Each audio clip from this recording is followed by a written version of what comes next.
80 शब्द प्रति minute dictation start करते हैं 5 सेकेंड बाद।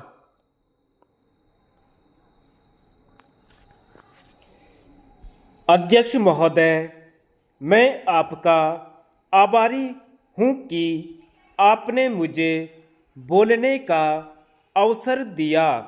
इस देश के वर्तमान भारी संकट के समय में और विशेष रूप से उस समय जबकि हम लड़ाई से अभी निवृत्त हुए हैं और आकाश में लड़ाई के बादल दूसरी तरफ से आने शुरू हुए हैं। हमारे वित्त मंत्री ने जो बजट पेश किया है वे इसके लिए बधाई के पात्र हैं।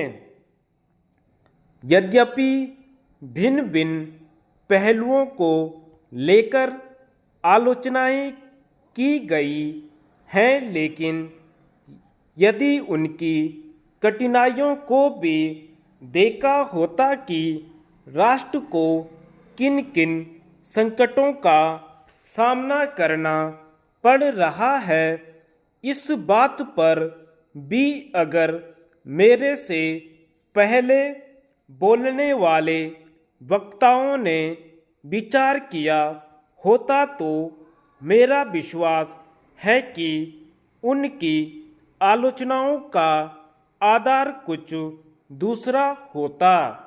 उन्होंने ऐसे कठिन अवसर पर यह एक संतुलित बजट पेश किया है, उसके लिए मैं उन्हें बार बार बधाई देता हूँ, लेकिन साथ ही साथ मैं अपना यह कर्तव्य समझता हूँ कि कुछ ऐसे भी विचार उनके सामने प्रस्तुत करूँ जिससे उनकी कठिनाइयाँ कुछ हल हो जाएं।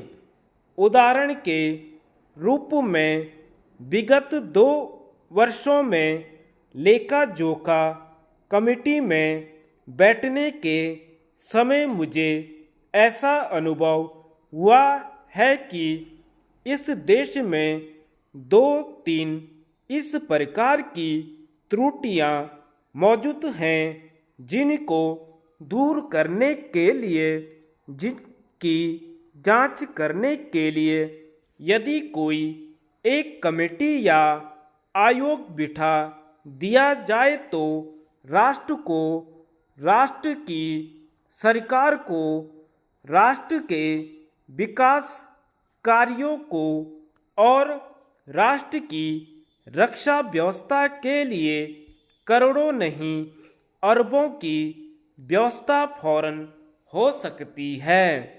केवल शासन को जागरूक होकर कुछ कदम उठाने की आवश्यकता है। अभी कुछ छिपे हुए धन का जिक्र किया गया। सरकार ने भी समय समय पर ऐसा आभास दिया है कि इस देश में लगभग 30,000 करोड़ रुपए का छिपा धन मौजूद है। स्वयं मैं समझ नहीं पाता हूँ कि जब सरकार ऐसा अनुभव करती है तो इसकी व्यवस्था करने में उसको दिक्कत क्या आ रही है। ऐसा मालूम होता है कि कहीं इच्छा शक्ति की कमी है।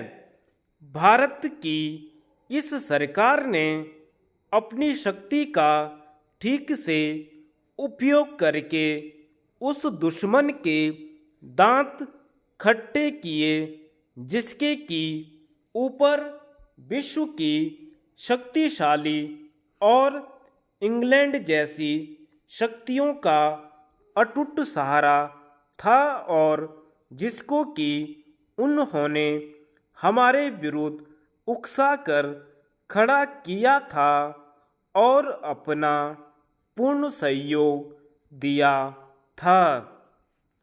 धन्यवाद।